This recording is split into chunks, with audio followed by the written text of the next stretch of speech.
Ce mois dédié aux droits de la femme.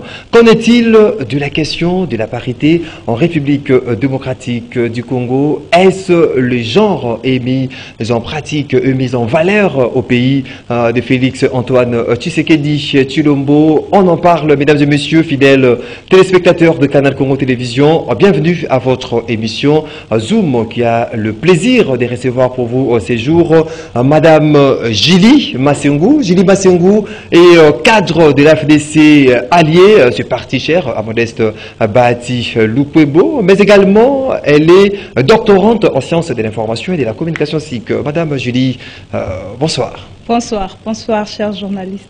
Vous êtes à votre première participation à cette émission Exactement. Zoom pour cette année 2022. Vous vous portez bien déjà? Oui, ça va, tout va bien.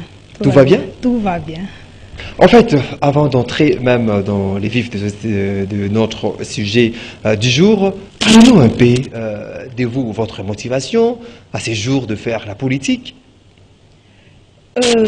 Ma motivation est simple. Elle est simple. Je ne sais pas pour d'autres personnes, mais pour moi, ma motivation est d'abord de servir mon pays. C'est d'abord de servir mon pays. Et là, c'est une motivation que je ne peux pas dire que ça a commencé à l'âge adulte. C'est depuis l'enfance. Je me rappelle bien à l'époque, je disais à mon papa, de heureuse mémoire, que papa, moi, je vais faire la politique.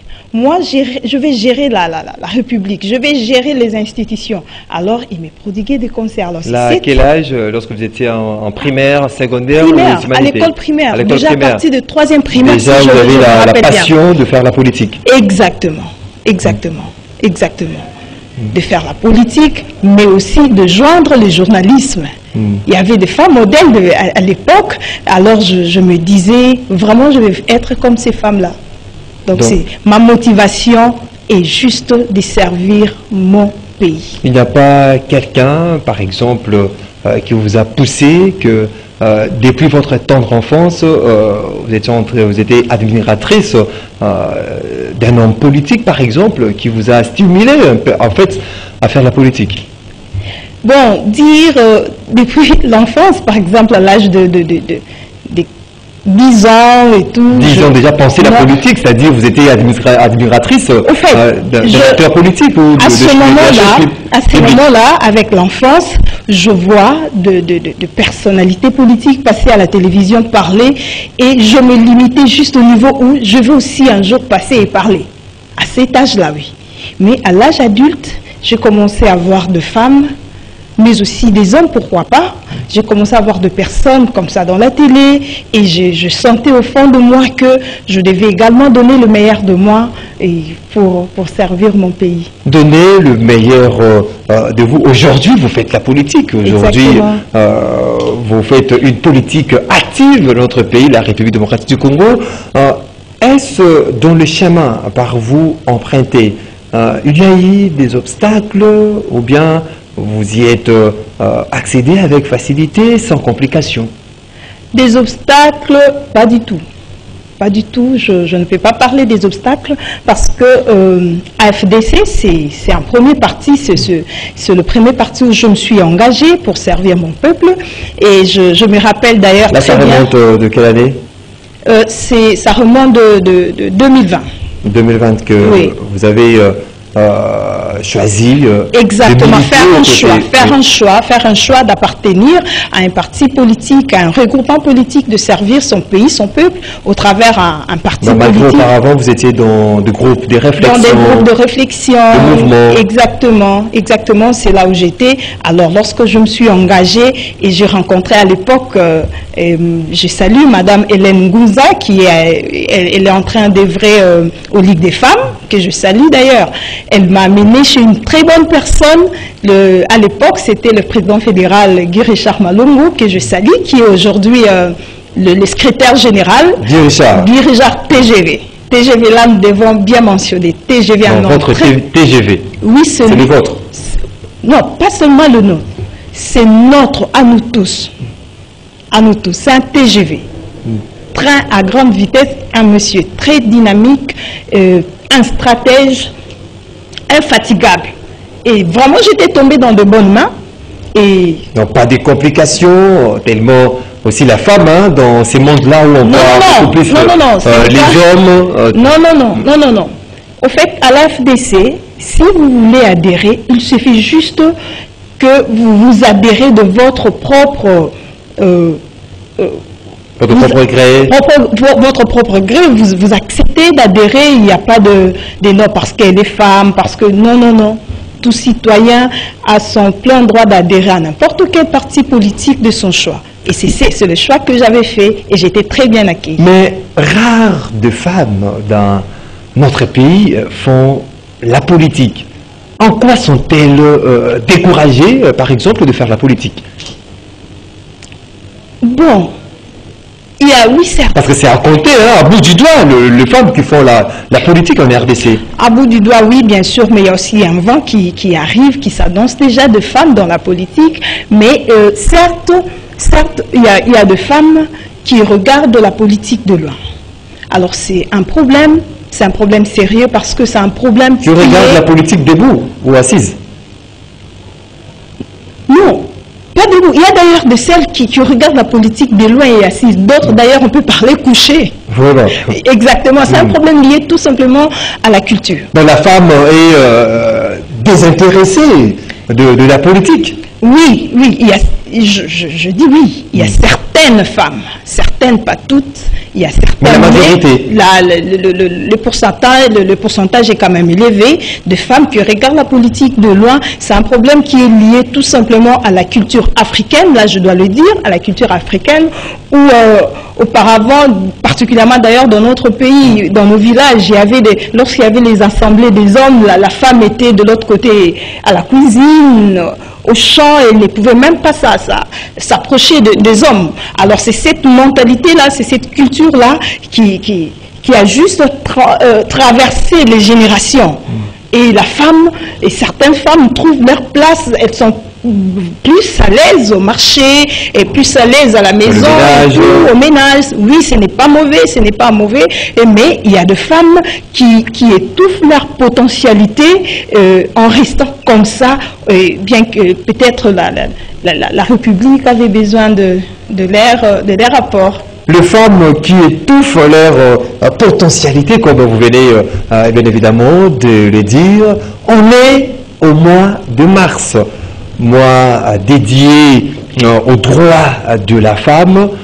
Cette année 2022, le thème retenu est promouvoir l'autonomisation des femmes et des filles ainsi que l'égalité des sexes dans les contextes de lutte contre les changements climatiques et de réduction des risques de catastrophes. Madame Julie Massiongou, en quoi vous inspirent ces sujets?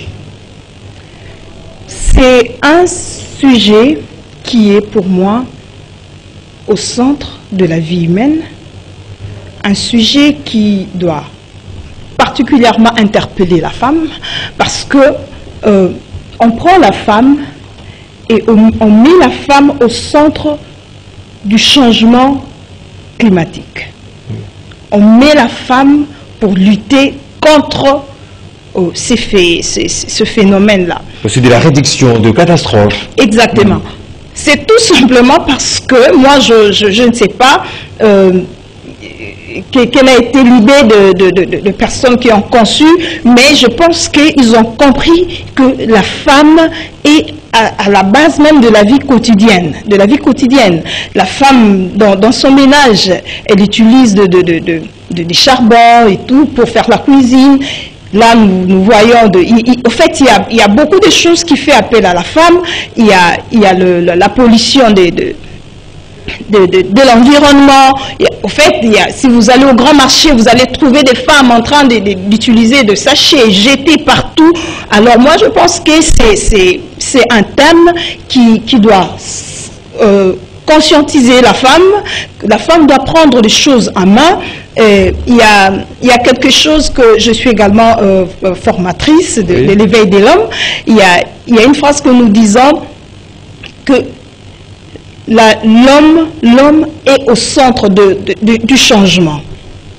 L'homme est au centre du changement. L'homme au centre du changement. L'homme avec H majuscule, bien sûr. Alors, Là, je prends la femme qui utilise le sachet, tout qu'on sort au marché, au fait, c'est la femme qui est au centre de ces saletés. Alors, nous devons utiliser toujours la femme pour le changement de mentalité. Nous devons utiliser la femme pour la déforestation. Il y a un problème, bien sûr, le problème de la déforestation. Si la femme aujourd'hui décide d'une chose, ça va se faire parce qu'elle est au centre même. Exactement. Je me rappelle à l'époque, je ne sais pas encore à quel âge j'étais, mais j'étais encore enfant, et lors du régime, pas passé, mais un régime là, lorsque je vais parler, vous allez vous rappeler. Et dans une province, je pense que c'était au Kasaï, il y avait des mamans, de femmes, un bon matin qui se sont levées pour déclarer le départ d'un président comme ça. Et les mamans ont marché. Et nous avons vu la suite. Je pense que lorsque nous parlons de promouvoir l'autonomisation de femmes et filles, ainsi que l'égalité des sexes dans le contexte de lutter contre le changement climatique et de réduction des catastrophes, je pense que la femme a donné. La femme est vraiment au centre pour changer les choses. La femme est au centre. La femme est au centre. Il suffit qu'elle puisse se lever. Il suffit qu'elle puisse se dire que je suis là pour faire. Je suis là pour changer. Nous voyons ce qui se passe dans nos maisons. Nous voyons ce qui se passe dans nos maisons. Il suffit que la maman tombe malade, toute la maison est malade. Alors si aujourd'hui la maman s'élève, les mamans de l'autre côté de l'équateur, pour dire, bon, aujourd'hui nous disons niet à la déforestation. Et c'est pas les industries avant d'entrer.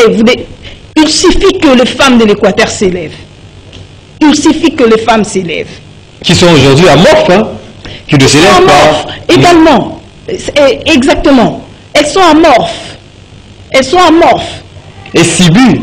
Et subit, au fait, ce problème de la déforestation de la forêt équatoriale de l'autre côté, ce n'est pas seulement un problème des femmes de Mbandaka, ce n'est pas seulement un problème des femmes des habitants de l'Équateur, c'est un problème qui concerne l'Afrique, le monde.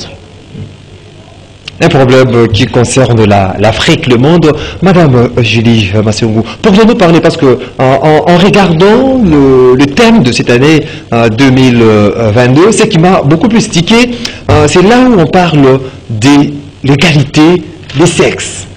Pourrions-nous dire que c'est là et respecté en République démocratique du Congo? Parce que lorsqu'on parle de l'égalité des sexes, ça nous renvoie directement à la question de la parité. Est-ce que la parité est effective dans notre pays? Permettez-moi je pense que nous devons revoir la Constitution. Oui. Donc nous devons aller lire la Constitution pour bien répondre. Vous êtes libre de... Je suis à l'article 12 de la Constitution. Tous les Congolais sont égaux devant la loi et ont droit à une égalité de protection de loi. Là, c'est l'article 12. L'article 14, qui est un peu plus long, le pouvoir public veille à l'élimination de toute forme de discrimination à l'égard de la femme et assure la protection et la promotion de ses droits. Ils prennent dans tous les domaines, notamment dans le domaine civil, politique, économique, social et culturel, toutes les mesures appropriées pour assurer le total épanouissement de la pleine participation de la femme au développement de la nation. Ils prennent des mesures pour lutter contre toute forme de violence faite à la femme dans la vie publique et dans la vie privée. La femme a droit à une représentation équitable au sein des institutions nationales, provinciales et locales. L'État garantit la mise en œuvre de la parité hommes-femmes dans les dites institutions. La loi fixe les modalités d'application de ce droit. Nous sommes dans l'article 12 et 14 de la Constitution. Exact. Là où le droit de la femme est reconnu, là où l'État doit garantir pleinement le droit de la femme. Exact. Là, c'est la loi. Oui. Mais du coup, je peux dire que... c'est la loi mère, hein, la Constitution. Exactement. Cette loi n'est pas respectée. Cette loi n'est pas respectée. Elle n'est pas respectée tout simplement parce que il y a un problème d'éthique, il y a un problème d'éthique dans la pensée, dans les sens de réfléchir de certaines personnes. Il y a des personnes qui réfléchissent, excusez, et vous allez trouver un homme, je vais illustrer par un exemple. Un jour... Un homme avec un H majuscule ou un homme tout simplement? Homme citoyen congolais. Okay. Homme citoyen congolais qui accompagnait sa femme, c'est pas à la maternité et tout, est arrivé à l'hôpital et la femme enceinte était debout et le monsieur a pris la chaise assise et tout. Mais papa, on a interpellé le monsieur. Il dit, Naza Mobali, imaginez.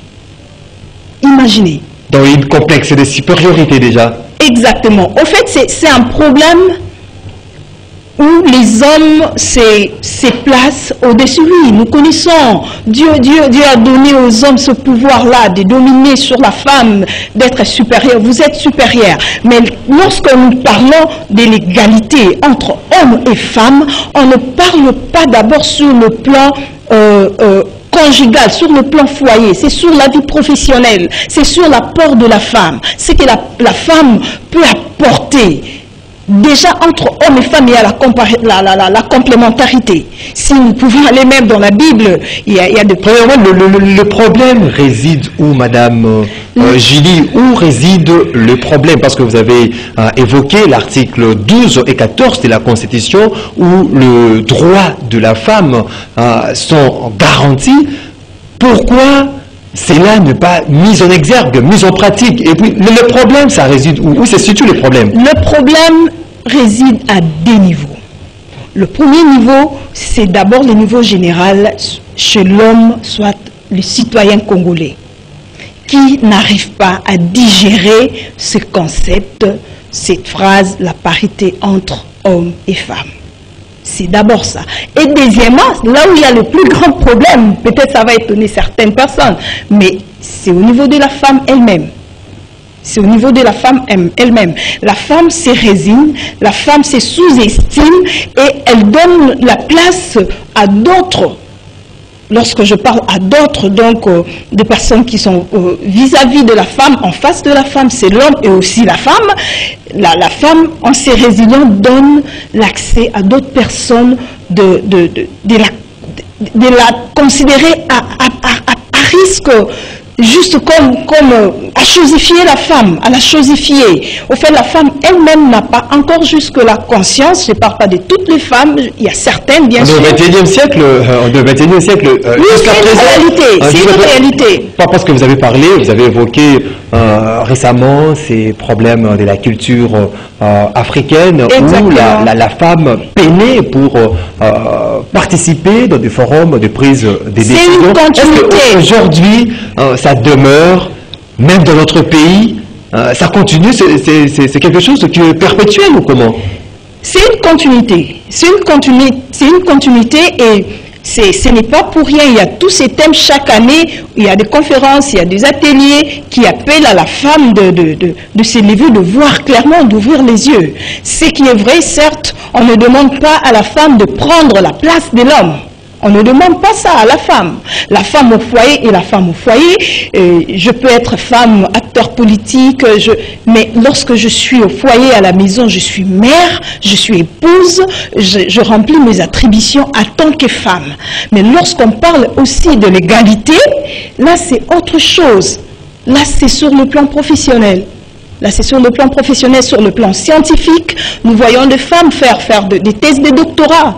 Alors, on ne demande pas beaucoup à la femme. On demande à la femme juste de comprendre. On ne demande pas non plus à toutes les femmes de faire des thèses de doctorat. Donc aujourd'hui, les femmes ne sont-elles pas capables de rivaliser avec l'homme? Certaines, oui. Certaines, oui. Certaines. Donc c'est à compter à bout du doigt ou les femmes se donnent aussi la peine vraiment à rivaliser avec les hommes? Bon, il y a des femmes qui se lèvent et qui regardent droit avec des objectifs à atteindre et qui se disent que je suis capable de faire, ils accomplissent des choses, ils atteignent leurs objectifs. Il y en a? Il y en a. Nombreuses ou... Non, maintenant on peut parler de nombreuses. Je vais parler de... Je ne la connais pas, mais je l'aime de loin. Il y a la femme Mamicho Mpochi. Mamicho Mpochi qui est pilote. Elle est femme pilote depuis 2015. Je l'admire de loin. C'est une femme capable. Les candidats à la présidentielle de 2018, on a vu compter combien de candidates? Je pense que c'était une seule. Hein? Une seule, hein? Oui, une seule. C'était une seule. Une seule. C'était une seule. Où étaient les autres? Ah bon? Mais ça dépend aussi des ambitions. Ça dépend, on ne doit pas juste se présenter parce que la femme doit se présenter, mais nous devons nous présenter parce que nous avons des ambitions, parce que nous avons des objectifs à atteindre, parce que nous avons un projet de société, parce que il y a beaucoup de choses qui Espérons que Julie Massemou sera notre candidate en 2050. Non, en 2050. Oh, je croyais que vous parler de 2023. Oui, nous avons des ambitions. En 2023, comme vous êtes dans l'Union sacrée, vous allez continuer à la logique de l'Union sacrée. À la logique. Notre autorité morale que je salue, le professeur et le président du Sénat, Modeste Batilou-Kwebo, a donné déjà la ligne à suivre et nous allons être tous derrière le président de la République, Félix Tshisekedi, en 2023. Là, c'est connu. Là, c'est connu. Tellement que nous parlons de la parité. Est-ce la parité doit être comprise comme un cadeau qu'on donne aux femmes ou les femmes doivent militer pour que cela soit effectif? Ce n'est pas un cadeau. Ce n'est pas un cadeau. Aujourd'hui, ce sont les hommes, il faut appliquer la disposition 12, 14 de la Constitution. C'est comme si vous demandez aux hommes maintenant de vous faire un peu allégresse. Non, ce n'est pas un cadeau. Nous ne demandons pas aussi aux hommes de nous faire l'allégresse. Non, nous sommes juste en train de revendiquer ce qui est de notre droit. Tout simplement parce que la femme a constaté qu'il y a une marginalisation, qu'il y a une sous-estimation à son égard et nous revendiquons tout simplement. Mais je dis très haut que ce n'est pas un cadeau. Ce n'est pas un cadeau, c'est une lutte qui a commencé d'ailleurs pas aujourd'hui. Aujourd'hui, nous voyons avec Women's en Amérique, avec le mouvement de femmes en Europe et tout. Il y a d'ailleurs la date de 1911.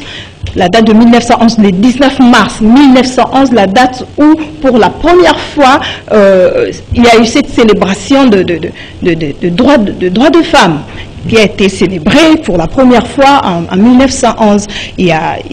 C'était en Suisse, au Danemark, il y avait plus de 4 pays comme ça. Il y a également la date de 1917, où d'ailleurs la journée de 8 mars a été prise. La journée de 8 mars, parce que peut-être certaines personnes peuvent se dire, bon, 8 mars, ça provient d'où? Cela provenait de 1917, avec vers la fin de régime tsariste en Russie. Alors, il y avait des femmes des militaires qui réclamaient le pain. Toujours en Russie. En Russie, alors. Avec cette guerre qui oppose la Russie et l'Ukraine. Oui, en Russie. Alors, les femmes des militaires... les femmes russes sont battantes. Hein? Exactement, réclamer le pain et le retour de leur mari qui était en guerre. Alors, c'était un dernier dimanche du mois de février, en 1917. En 1917.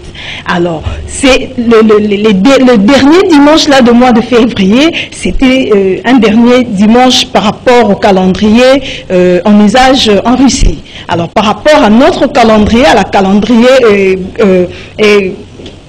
grégorien moderne, là maintenant, c'était, ça correspondait au 8 mars. C'est maintenant à partir de cette date-là que la journée de 8 mars a été tirée et nous continuons à célébrer jusqu'à maintenant. Donc ça s'émilite, ce n'est pas un cadeau. Ça s'émilite, ça s'émilite. Le 8 mars, comment on a vécu le 8 mars dans notre pays? l'RDC. Est-ce qu'il y avait des cadres, des réflexions où les femmes se sont rassemblées pour réfléchir comment rendre la parité effective, comment se battre pour la question du genre, ou bien se retrouver dans des bistrots, dans des bars, dans des boîtes pour festoyer? Déjà, je n'en ai pas trouvé porter des pagnes, hein? Trop.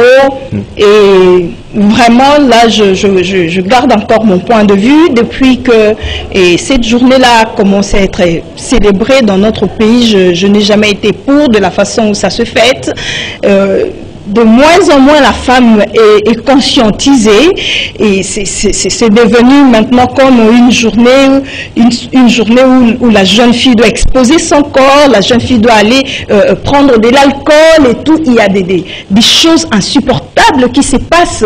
Alors vraiment moi je n'ai jamais été d'accord avec ça. Moi je pense que oui, bien sûr vous sensibilisez le femme tellement que vous êtes leader d'opinion aujourd'hui. Tout autour de moi oui, tout autour de moi oui, tout autour de moi oui, il y a des femmes qui sont sensibilisées. Tout autour de moi, oui. Mais il y a un ministère, il y a tout un ministère qui doit faire ce travail-là. Pourquoi pas multiplier des ateliers dans toutes les provinces, dans des écoles. Nous avons des écoles. Allez parler aux jeunes filles. Donc vous appelez la ministre du genre. Exactement. De faire son travail, réellement son travail. Exactement. Dans les sensibilisations. Tout à fait, parce que la façon où c'est célébré aujourd'hui, déjà d'ailleurs certaines personnes parlent des fêtes, donc ce n'est pas une fête, c'est une célébration de droits de femmes. Et la jeune fille congolaise, particulièrement à Kinshasa, prend ça sous un cadre du boom, et je dois m'acheter le pagne et tout consort. Si on m'achète pas les pagnes, je vois même des foyers subdivisés parce que le monsieur doit être à mes côtés, tout consort. Ah, vous voyez, donc ce n'est pas encourageant la façon où ça se passe. Nous devons conscientiser la femme congolaise au travers des ateliers, des formations et sensibiliser les femmes de marché. Et tout ça, la femme a besoin de ça. La femme a besoin de ça. Quel est alors l'apport de la femme dans la société congolaise? Parce que d'aucuns pensent que la femme aujourd'hui est devenue comme un poids à la société. La femme devenir un poids, je dis non. J'ai dit non, la femme n'est pas un poids. Je venais tout à l'heure donner l'exemple de Madame Mamicho Mpochi qui est pilote, qui est femme pilote.